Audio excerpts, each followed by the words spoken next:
Hello, everyone, and welcome to today's Codility webinar, Vetting as a Service, Evaluating Senior Technical Talent, featuring Megan Pfister and Catherine Lynchy. I'm Jeff Swartout at Codility, and I will be your moderator for today's webinar. Before we get into our featured presentation, I want to cover a few housekeeping items to ensure everyone is good to go. On the right side of your screen, you should see an attendee control panel where you can type any questions you might have for our speakers. That being said, there will be time towards the end for questions, but feel free to enter those into the chat box, and we'll have Megan and Catherine tackle those towards the end. With that, I want to give some background on our featured speakers. So we have Megan Pfister. She is a director of talent at Gunio and has extensive experience in community and team building, as well as knowledge of development, languages, frameworks, and skill sets. She's an advanced certified Scrum Master and values creativity through structure, and she loves all things geeky, like Marvel movies. And we have Catherine Lynchy, Senior Relationship Manager at Codility. Catherine was born and raised in the Bay Area. She has been with Codility close to 2 years now and really enjoys helping companies revolutionize their business through technology. With that, I'll go ahead and hand it off to Megan for our featured presentation. Over to you, Megan. Thanks for the introduction, Jeff. The simplest way to express what Gun.io does is that we help our clients hire great freelance engineers fast. First, just a little bit more about me. I've personally vetted and hired more than 300 people in the last year, and these are some of the most sought after technical professionals in the world. These are senior developers from companies like Apple, Google, and SpaceX and more who have stepped into full-time freelancing as a career.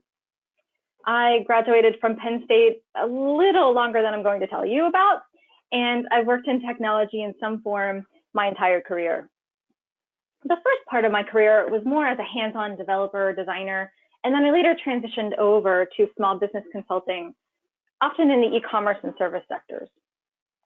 I joined Gun.io about 3 years ago as a subject matter expert, and then my role transitioned into one of this talent leadership position that I'm currently in today. As Jeff mentioned, I'm an advanced certified Scrum Master, and I really love contributing to development teams in that role when I'm able to. But bottom line is I really just like talking with developers and I like helping them succeed professionally. Let me tell you a little bit more about Gun.io. The first thing to know is that we have a two-sided business. So one side is client acquisition and the other side is that talent acquisition. That of course is where I spend my time. I lead the efforts to recruit high-achieving developers. We get them certified through our vetting process, and then we place them on projects with our clients. We're known in the industry as a source of high-quality, seasoned professionals, so our vetting process is rigorous. In the end, our clients know that anyone that they interview from our platform has passed this vetting process, and that this process is much more likely to be rigorous than what they would be able to do internally. This, therefore, creates a high level of trust early in that relationship between our clients and our freelance senior developers. We know that it's a huge investment in time and money and effort to vet senior developers that you'll be hiring. And it's also no secret that the wrong hire is expensive too. So according to the US Department of Labor, the price of a bad hire is at least 30% of that employee's first year earnings. So for bigger companies, that adds up really quick. And of course, for small companies, that can be a threat to your business. At Gun.io, we've invested hundreds of hours establishing, refining, and then continuing to refine our senior developer vetting processes. And today I am so happy to be able to share with you some tips about how you can help to improve yours. We'll share tips on how to vet senior developers more effectively. You can remove personal bias and also improve throughput in your hiring process. Before we get too far down that path, let's first establish how we're defining senior developers so that we're all sort of on the same page with that. At Gun.io, we define them in the following ways. So the first is years of a professional experience. At Gun.io, we're looking for at least 7 years or more of professional experience in their particular areas of expertise. They have to have leadership qualities. They have to have the ability to understand and motivate and lead other developers, as well as manage those client relationships as well. They have to have professionalism, high quality communication, and finally, they have to have the technical expertise. And what we do is we use the Dreyfus model of skill acquisition. And if you haven't heard of that before, make sure you Google it a little bit later. It basically helps us rank novice to expert in terms of experience in what they're doing and in their area of expertise. So we ask questions like, can they do beginner tasks in their area of expertise? What about intermediate, advanced expert? Can they debug those things? Can they explain what they're doing to somebody who doesn't understand them? Are they aware of connections between their chosen technologies and related technologies? These are all questions that we ask and are looking for when we're deciding, is somebody a senior developer or perhaps maybe mid to junior level? Next, I'd like to take you through our candidate journey. This is really a high-level overview of our technical hiring process, but I think coming at it from the candidate journey is a little more succinct. I could, of course, go through an exhaustive list, but I think that this will give you a much better sense of the overall journey that each person takes as we look to hire senior developers.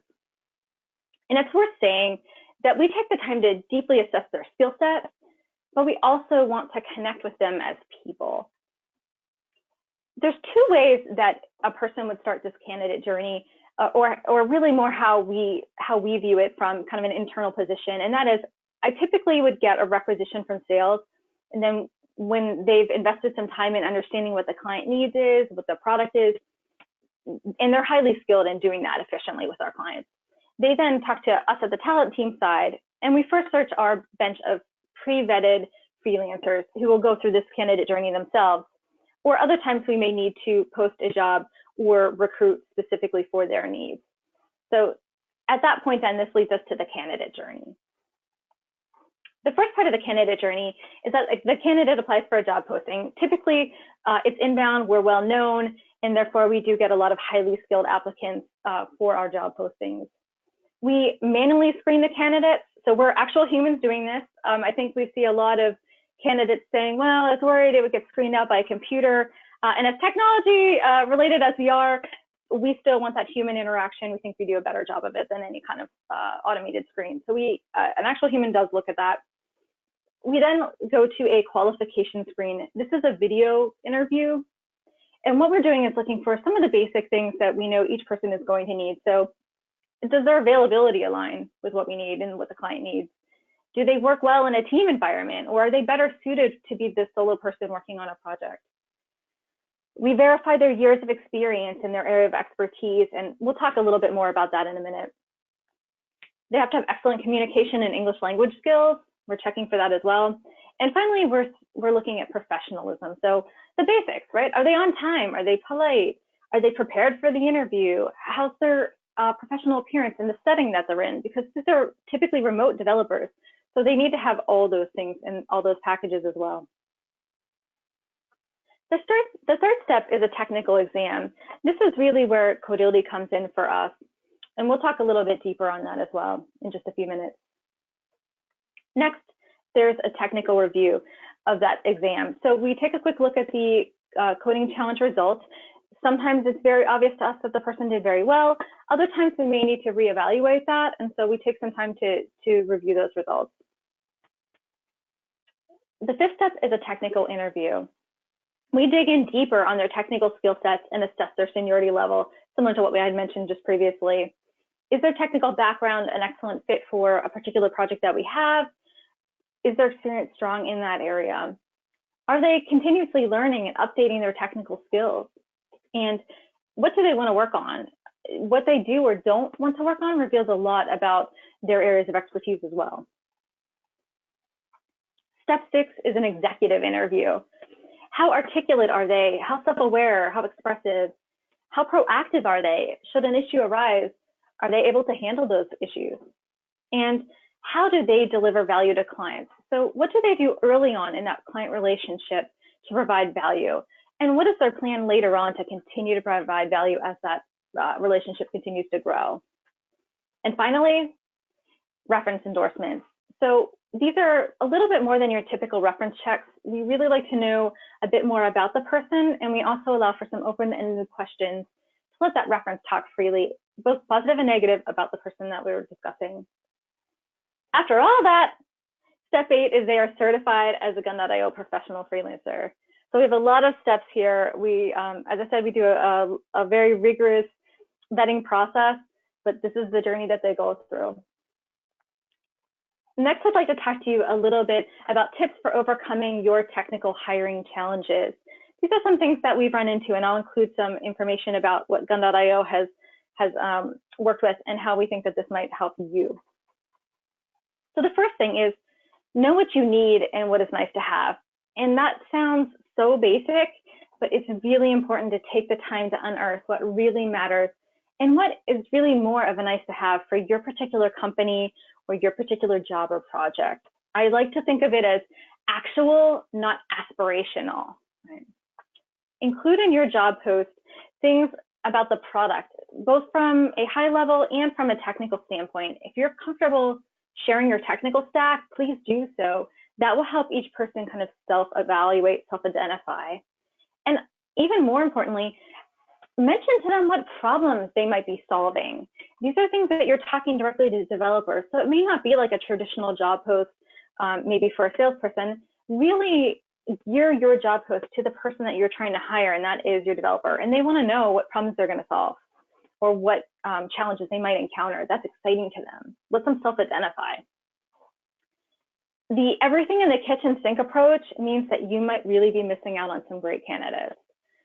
It's very easy to say, I want everything, I want this, and I want that, I want this and that, and then you may have some really qualified candidates for the things that you really need, decide that they're not the right person for this particular job because they've then disqualified themselves. And you don't want to do that. You don't want to be overly aggressive with that. Gun.io's specific challenge that we have is that clients will come to us sometimes with massive lists of must-haves and nice-to-haves. And sometimes those aren't even realistically found in a single person, just based on their area of expertise and their likelihood of having those different areas. So, for example, a UX designer is not likely to be an excellent backend developer. And so it's unrealistic to consider that. So we really try to hone in, and our sales team really tries to hone in on what is actually going to be useful for your particular project at any given time. We talk with our clients, we understand their product better, and we really narrow down that playing field. Next thing you'll want to do is make sure that you verify that experience on a candidate resume. And again, this sounds very basic, but what we found is that we always need to verify their professional experience. And that is sometimes, and particularly in the area with developers, they'll say, technologist with 15 years experience. And we've always found that we need to dig deeper than that. Sometimes it's a little overblown. Sometimes they're including things like work that they've done as an intern or schoolwork, and that doesn't cut it for us. We need very experienced senior developers. But other times we would have overlooked a candidate if we had just sort of skimmed their resume and gone on from there, because we see something like 3 years of experience for React, and then later when you read through, you realize, well, they've been a developer for 20 years. So we don't want to just take everything at face value, really give it a good look. That's an important part of being a screener and really ensuring that you get the right candidates for the job. Next, evaluate their soft skills and business acumen. Being a senior developer means being more than just good at technology, right? That's a given. They should be excellent at the technological skills that they have. But those polished soft skills and business experience are going to have them be that leadership position that you may want. And even if they don't end up leading other team members, their ability to speak to business outcomes is going to be key in that leadership position, in that senior position.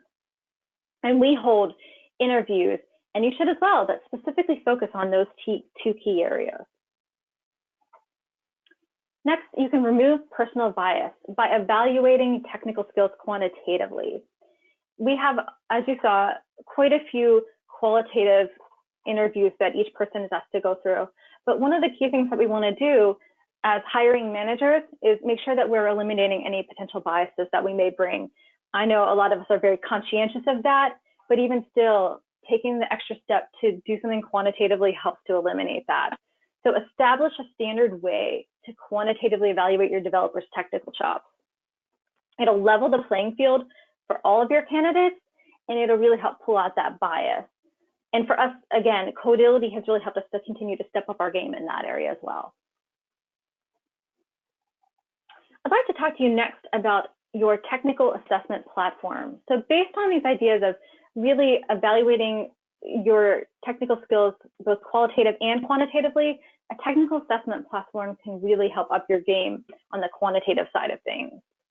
There's a lot of things you're going to want to consider when you're looking at this platform. And the first one is selfishly, right, as a hiring manager, does it integrate with my applicant tracking system? You know, we work with hundreds of candidates. And so we really need to make sure that our system is running very smoothly. Again, internally, does this match up with what we currently have? Will it align with each person? Will the results of these code challenges be able to be attached to the particular person so we can quickly access them? These are all things that you just want to make sure of. Does it have a variety of practical, out-of-the-box coding tests in a wide variety of programming languages? Now, again, you may only be focused on .NET, but at Gun.io, we work across, you know, multitude of languages and multitude of frameworks. And so for us, it's very important to have practical out-of-the-box coding tests ready to go. In conjunction with that, does this platform allow you to create custom coding challenges?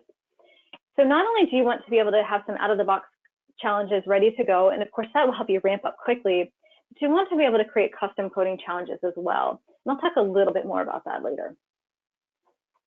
Is the price flexible and does it work at scale? So again, hundreds of interviews, hundreds of code assessments that we do, we knew that we needed something that would let us work at a much higher volume than maybe a standard business might have. And from a hiring standpoint, we wanted to make sure that every qualified senior developer would have a chance to work through a code challenge. So we don't want to have to worry about, well, we only get 10 code challenges a month, which person should we get us to? For us, if you're a qualified senior developer, you should absolutely be given that coding challenge, in part because, again, the idea of removing bias. We want to make sure that everybody has an equal shot at this. Is this assessment tool easy to move in and out of as a user? Does it require any specialized training? The answer to that is it should be no, right? It should be very easy to use. You're going to be in and out of this tool, at least I am, multitudes of times each day. And you want to make sure that it's easy to get in and out of, that you can get what you need and then move on to the next thing that you need to do. Because I know we're all doing a lot of things. Can a non-technical person use this tool and understand the results of the challenge? Now, you may have a high-level group of people that are technically skilled that are able to do manual assessments, and that's great, and those people will still come into play for this. But you don't want to have to rely on your technical people to be doing your challenges, especially if you're hiring any number of people. The idea being that a non-technical person can use this tool, can understand what the results of that tool are 99% of the time. And for us, Codility has met and exceeded the bar on all of these points. Let me give you some tips for implementing your technical assessment platform. First, you're going to want to work closely with your operations team to research, to get approvals where needed, of course, test out that product and the integration, test your workflow, test the candidate experience, and then you're going to launch. And after that, you'll continue to iterate as well. Next, get your technical leads to review those coding tests that you plan to use. Are they appropriate for that job and the needs that you had sussed out that we talked about earlier? Did they fit those needs in the requirements that you've outlined? Is the challenge level of difficulty appropriate for the job, for the seniority level of that job? Does the challenge provide real-world situations that a developer would encounter when working with you? This demonstrates a few things. The first thing is that it demonstrates to the developer that you understand the job that you're asking them to do. And then it, of course, tests for your actual needs. So both sides are going to come out a little better on this, both the candidate and you. And a big no-no, this is one of the only things I'm going to say, do not use real-world problems that you need to solve. And I know you wouldn't do that, but in the developer community, there's a real stigma against candidates feeling like they've had to work for free on their coding challenges. So avoid anything that might even potentially look like you're looking for somebody to solve a real world problem. It's okay to get close to the idea of the work that they would be doing, but just be cognizant about that. You don't want that kind of blemish or reputation for your company. Certainly word does get around when those kind of things come up. Be open to insights that you didn't expect with a coding challenge. So when we walked into this, our expectation where we were going to get a very quantitative assessment of a candidate, and we have, and it's been great. But something that we didn't quite expect was that they test not only technical skills, they're also a bit of a window into how a developer deals with the unknown. How do they deal with a little bit of stress? Because there's a deadline on this, there's a timer running. And sometimes how they deal with not performing to their own expectations. Use that in your assessments too. I love when a candidate maybe does not get 100% on a challenge, and then a few minutes later I get an email from them saying, hey, I couldn't let this go. I got close, but I wanted to get 100. So here's some additional code that I think is going to help out with this, or here's a test that I think I could have tested for that would have improved this outcome. That's the kind of people I want on my team, right? Make sure you take the time to frame these challenges right for your candidates. So explain why you're doing this, and more importantly, explain how it benefits them to take their time to complete your assessment. I think there's a possibility there where we could come off as maybe arrogant, right? Just, hey, take my assessment, and it feels very one-sided, but it shouldn't. The candidates should understand exactly why they're being asked to do this, how it benefits them, and be respectful of that, right? I think we all know that we want that candidate experience to be exceptional, and that's one way to do it. Finally, create candidate-centric assessments. So do your research. Take the time to determine your particular ranges of pass, evaluate, and fail for each particular challenge that you create or that you work with. There's data there. Make sure you use that data about what passing is appropriate for each challenge. So maybe my JavaScript challenge, more people are doing better on that challenge, so a passing rate for that might be 90, right? 90 out of 100. But maybe my Python challenge is a little bit more difficult, even though it's in a similar range, and passing on that may be a 70. So don't just blanket say everybody's got to get 100, everybody's got to get 90. Really look at the data and see what it takes for that particular challenge and what that pass rate should be. And then finally, reach out to candidates if they didn't score so well. It's pretty easy to say, hey, somebody got 100 and we move them on to the next stage, no problem. But take the time to reach out to candidates that didn't score so well. Maybe something happened. I've had somebody say their browser crashed, they got 0, and it made perfect sense. So reach out to them and also find out how they're dealing with it. You will learn a lot about a person if they come back and say, well, challenges are stupid and I hate them, versus, hey, this thing happened, I think I could have done better here, you know, and see how they react to that. I think it says so much about them. Some additional tips to improve your senior developer vetting process. Create custom code challenges that are related specifically to that candidate's area of expertise. And that doesn't necessarily mean technical languages. That doesn't necessarily mean, oh, just give them a Python challenge, that's great.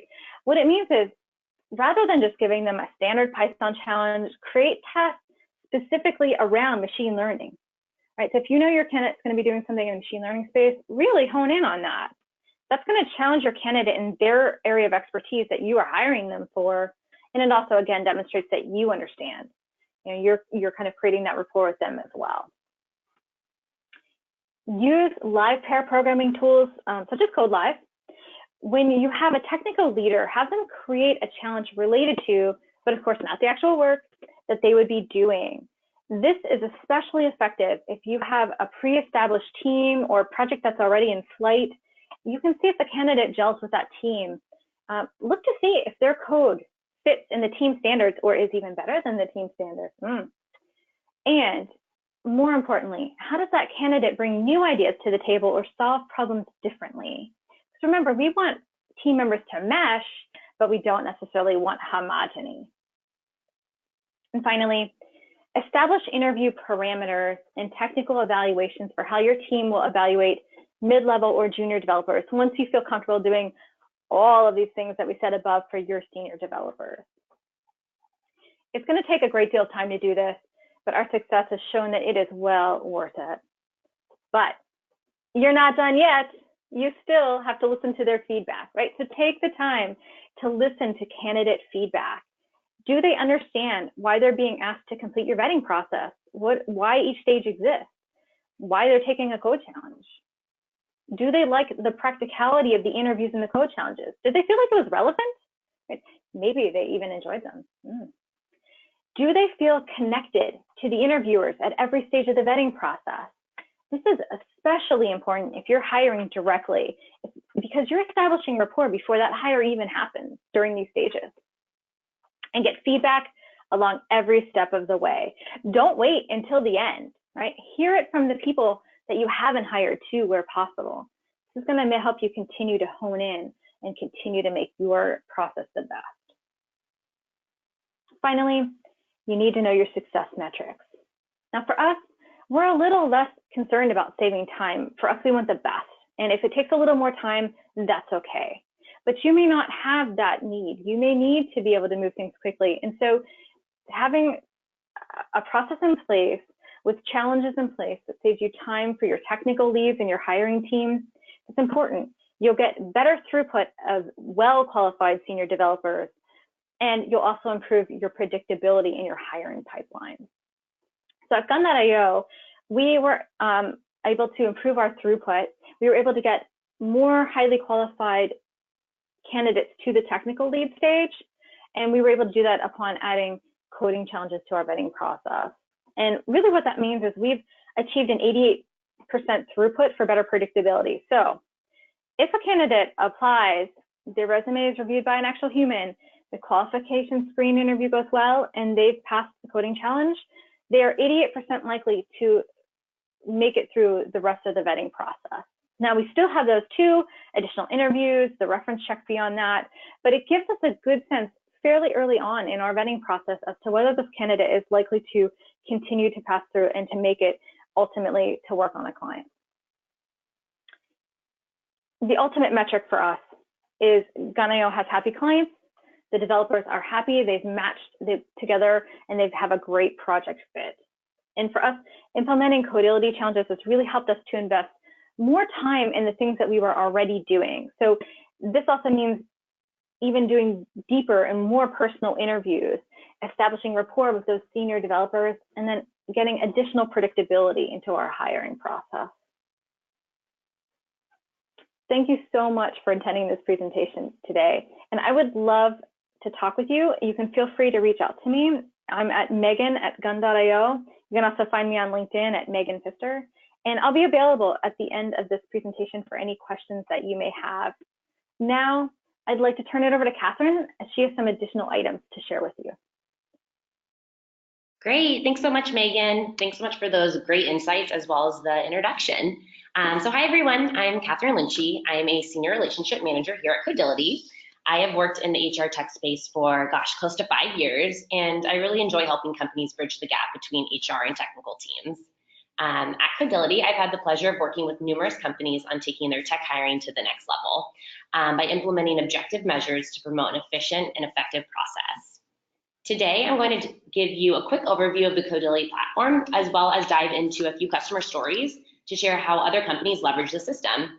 Yet first, I'll be focusing on common hiring challenges and insights into the global coding community.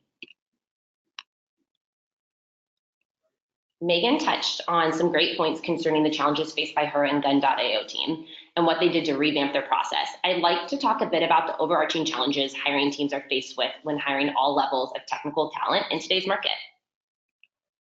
So time to hire is a huge factor. A faster and more efficient process means hiring teams are helping ramp up their teams with critical talent sooner.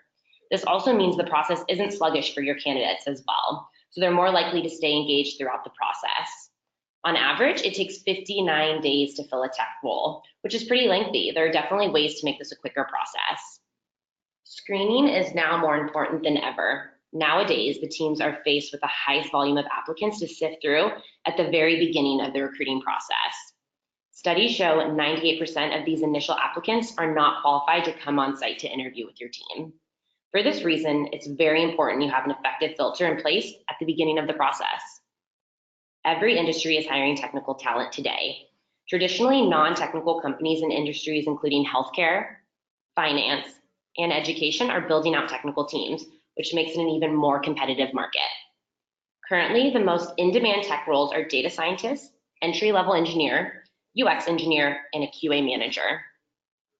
Finally, clunky processes create bad experiences for candidates.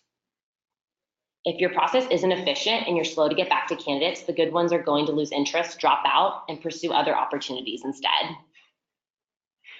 So now that I've shared a little bit about some of the challenges many of our clients tackle every day in trying to grow their engineering teams, I think it's important for tech recruiters and engineering hiring managers to really know what developers care about and what they look for in a new opportunity.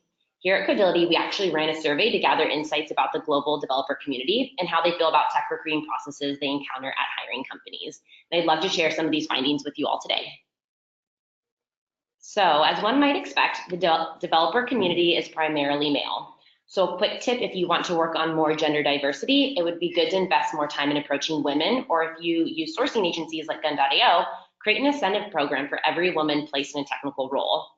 In terms of age, 76% are below 35 years old. So we're dealing with a pretty young workforce. The more you know about millennials and Gen Z, the better to connect with your target audience. Keeping in mind that women generally have less years of professional experience, it does not mean they're worse developers. For instance, the difference between 6 and 10 years of experience does not really matter.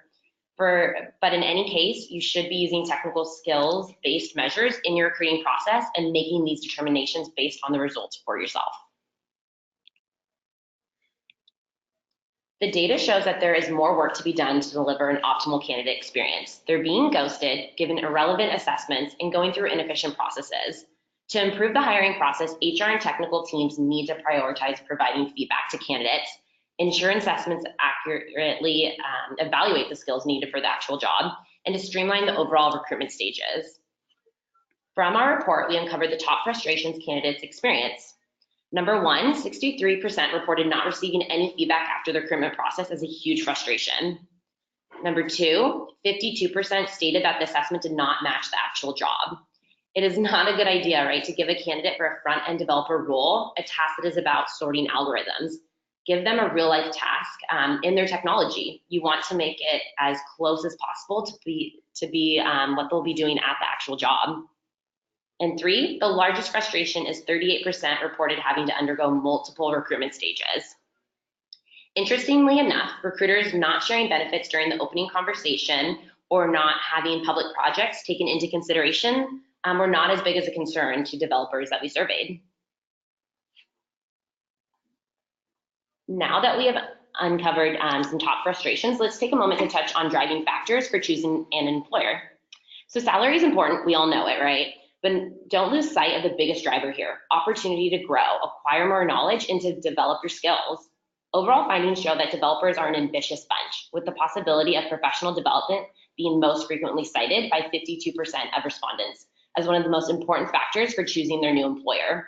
Although salary came in second at 49% and the actual ability to work on interesting projects close behind at 42%.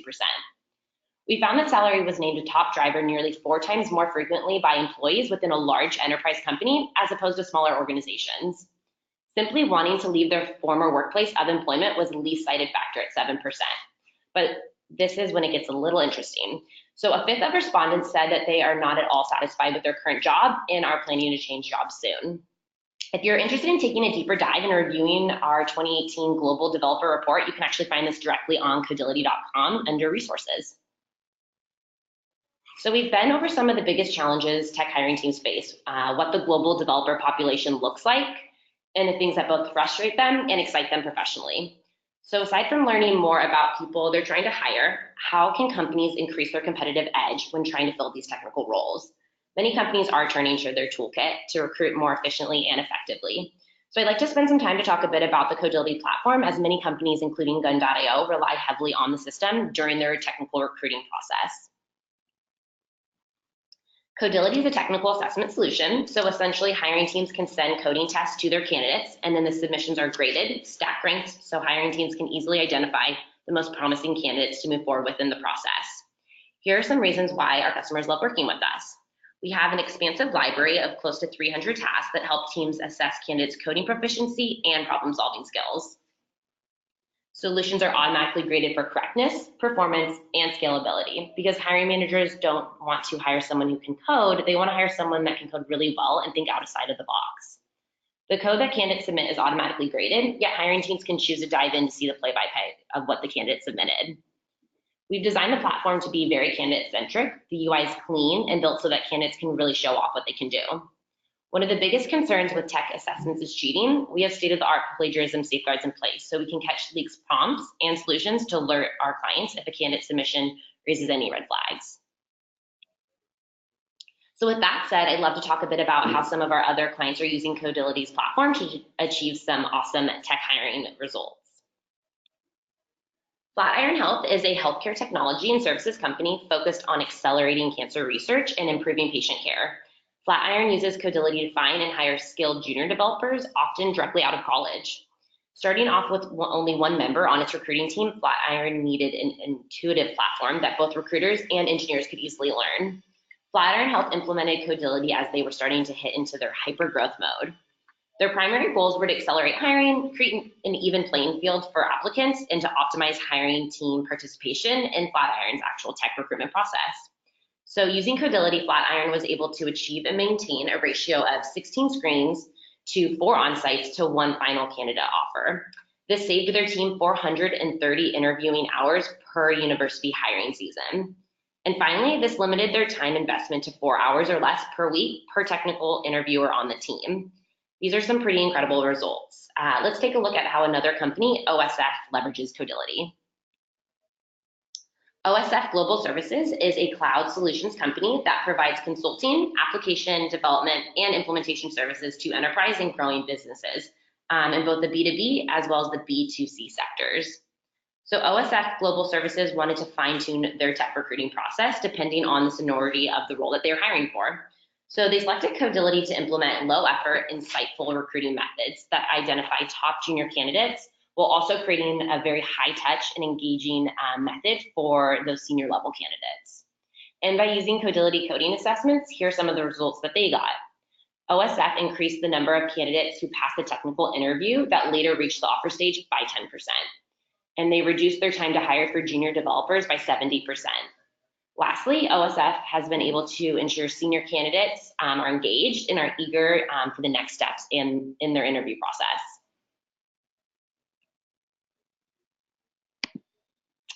Thank you to everyone for listening in today as we touched on Gun.io's excellent recruitment program and how Codility is a vital tool in their recruitment process. At this time, I would like to hand it over to our moderator, Jeff, who will help address any questions that we have today from our audience. Hey, it's Jeff. Really good stuff, Megan and Catherine. So now on to the Q&A portion of today's event. So again, to submit a question, just go to your attendee control panel on the right-hand side of your screen and type away. We already have some questions submitted, so I'll start with those and move to new ones as we go. So first question looks like it's for Megan here. So Megan, is it better to tighten up qualifications or loosen them to cast a wider net to hire developers?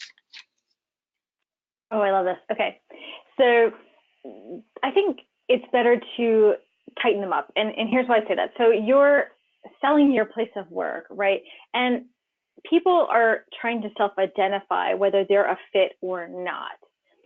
You want to make sure that your job description absolutely requires certain things, right? So if you are a government employer, you of course, you need to make sure that it includes U.S. citizens only. That's a requirement by law.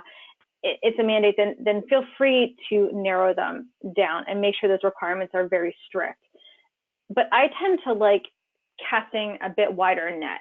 I think being open-minded has led us to some really great senior developers that we might not have found otherwise, because they would have potentially self-selected out of applying due to the job post being kind of overly restrictive. So sometimes we see things like degree requirements or a degree in a specific area, and that may not really make sense. It may not be a real requirement for this particular job. It very well may be, and if it is, go for it. But if it's not, consider eliminating things that aren't absolutely must-haves. We've seen a lot of very senior developers be very successful, and they have electrical engineering jobs, maybe not comp sci jobs, and it would be unwise to overlook them. These are people who may even have more experience than that particular degree, for example, was popular. So sometimes we've seen that as well, where it may not have really been a popular degree at that time, because we're talking about very senior developers. They've got 15, 20 or more years experience. So just consider very carefully if that requirement is really a requirement or not. I like to make it a little bit looser. And then of course, if there are some things that are absolutely must-have, certainly put them in there. You can also take the time to continuously refine that. So if you find that you're getting just way too many candidates, they're just not appropriate, certainly start to pull in those restrictions, but don't lead off with that.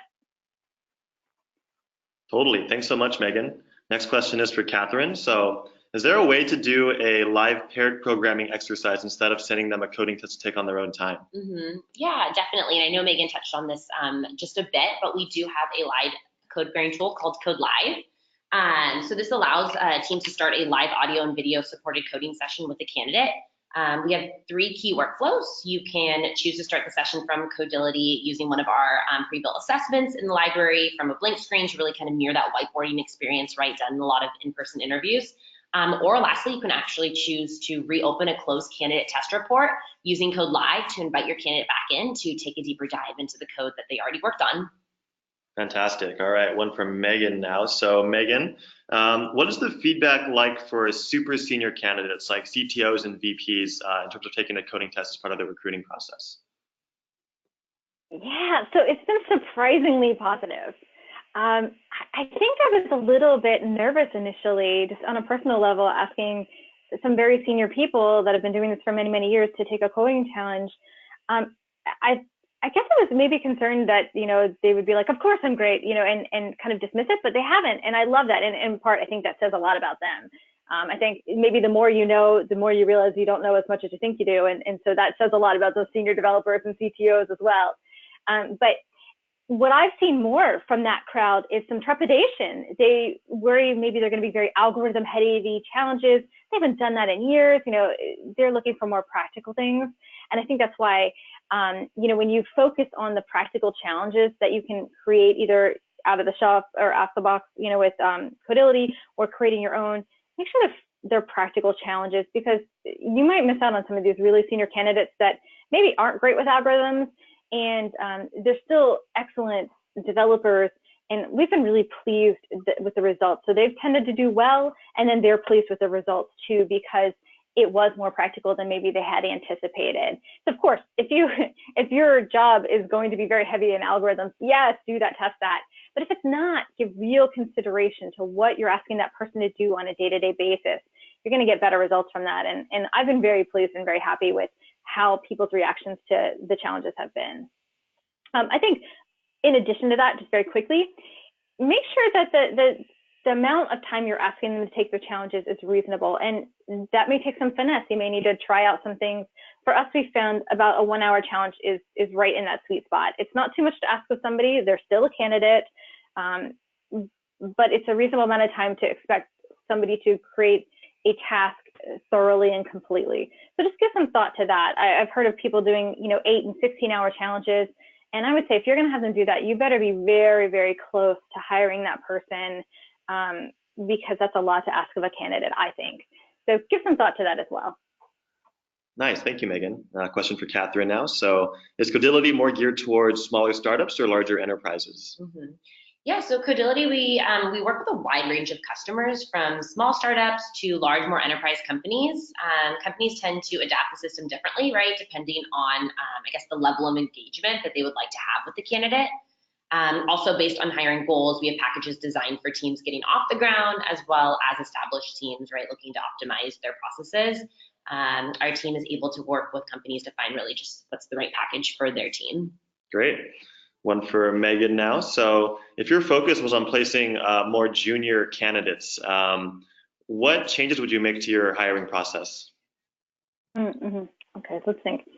So we would want to recalibrate how we evaluate, but I don't think we would really change the actual steps that we would take. So the steps that I talked about earlier in the presentation, I think we would want to use less challenging code tests. So we would just recalibrate that for a more junior level candidate versus senior. We would look at their experience as an individual contributor versus maybe a team member versus somebody with proven leadership. So we would still be looking for somebody with emotional intelligence, but maybe not the same level of business acumen as maybe our more senior developers might have. We'd, of course, change their experience level. I mentioned the Dreyfus model, skill acquisition. We'd expect that to be lower. They'd be a little bit more operationally oriented versus maybe solution architect kind of situations and that kind of thing. But I think we would probably ask them the same questions that we would ask a senior developer. We would just ask them with the expectation that the answers would vary. So if we were to ask a senior developer, let's see, like what do you need to do to provide value quickly to a client? Expectations for a senior developer would probably be something more along the lines of, access to the client to better understand the product and the needs and the business challenges, where a junior developer would probably answer that more on operationally, like, oh, we need to see user stories or, tickets to work from, things like that. But that would be expected. So I think similar questions, similar stages of vetting, but just with different expectations of each person based on their experience level. Nice, that totally makes sense. Kind of on the note of assessing business acumen, someone asked, can you speak a little more about how you assess those soft skills and business acumen, Megan? Mm-hmm. Sure. So I think one of the things we can't stress enough is how important that is in senior developers. That tends to, in our case, really make the difference between a project that goes pretty good to a project that goes outstanding. The majority of our senior developers are working with remote or distributed team members, so we always make sure to ask them about their experience working remotely or freelancing. Each has its own importance in terms of communication, so the answer we're always looking for is communicate often, over communicate. We want people who are going to be highly motivated so that they don't wait for the project to move forward, that they know how to push that project forward. So we ask questions around that. So how do they get a project off the ground? How do they work with clients? How do they communicate? These are all soft skills that have to happen. They have to happen in order for our clients to have a good experience. And that, of course, tends to be more on the senior developer side of things. Nice. We ask them also how they provide value for a client quickly, right? So that's a key part of that. And then also maybe a little bit operationally too, how do they handle client communication, right? Do they know the difference between when to Slack somebody versus when to call somebody, when to do a video call? Do they understand that this is not just about kind of the operational day-to-day things, but it's about building trust and transparency? These are all like nuanced things, but really come out in those interviews much more so than, a coding challenge, for example. Coding challenges have their place, but taking the time to do those soft skills, business acumen, is the next level. The next level. Nice. Thank you, Megan. A few more questions left here. So one for Catherine. Can you talk a little bit more about how the plagiarism protection works in Codility? Mm-hmm. Yeah, definitely. So being an online tool, plagiarism is top of mind for our team. And we have been developing our anti-cheating approach for over 7 years. We've hosted close to 7 million assessments through our platform. And our similarity checker really is incredible and best in the market. So we use it to cross-check every new solution against our database for submitted solutions. And then we flag those similar solutions for our tech team to review and see if any funny business has maybe happened. If we do think maybe misconduct occurred, that's when we'll let you know and give you that side-by-side comparison. We're also always scanning the web for any leaks of our proprietary task library so that we can reach out to those websites to remove the content. Nice. And last question, I think for both Catherine and Megan, is just generally, what are some good tips to reduce test dropout rates? A lot of candidates, this person experiences, don't even try it in the first place. Mm-hmm. Yeah, I'm happy to jump into and would love to hear Megan's thoughts as well. I think this is something that Megan and the team do very well, is setting really great expectations for candidates in the beginning of your recruitment process. Like Megan had mentioned too, right? Framing your assessment as an exercise, right? A way to showcase their skill sets, and really just setting those good expectations with candidates, letting them know what's expected, the full recruitment process and the stages, so that they have an understanding of where the assessment fits in and what the next step is. So you can really kind of paint that full picture for the candidate. I think that really helps to really tighten up the recruitment process and ensure that the candidates will be completing the assessment. So like many things that we do, we tested it. We tested out how the best results would come about. And what we found is that even when we set expectations, let's say through an email and through our job posting, that there would be a technical assessment, we still saw a higher dropout rate than we wanted, right? It was pretty high. So what we ended up doing was we ended up moving it after our initial qualification screening interview. And essentially what I think really happened there, the difference is that they had a real connection with a real human being. And so for us, that then led to a much higher rate of people completing those code challenges because we were able to connect with them as a human being. We were able to answer questions, let them know that there was a real person actually looking at the outcomes. I think a lot of candidates are fearful that they're going to take their time, which of course is as limited as the rest of us, go do all these things, jump through all these hoops, and then hear nothing. It's going to just go into a black hole of, you know, terrible recruitment or terrible experiences. And we wanted to avoid that. And so what we found was when you reach out to them, when you connect with them personally, and of course, we're using those qualification screens for other things as well. But the idea being that if you can take the time to connect with them on a very personal level upfront, you will get your results in the coding challenge and you will get less dropout in that stage. Now, whether you're concerned about that or not really, I guess, depends on company to company. But for us, we saw a much better increase when we tested out kind of both of those areas, much better results on the personal interview first. Awesome. Thank you, Megan and Catherine.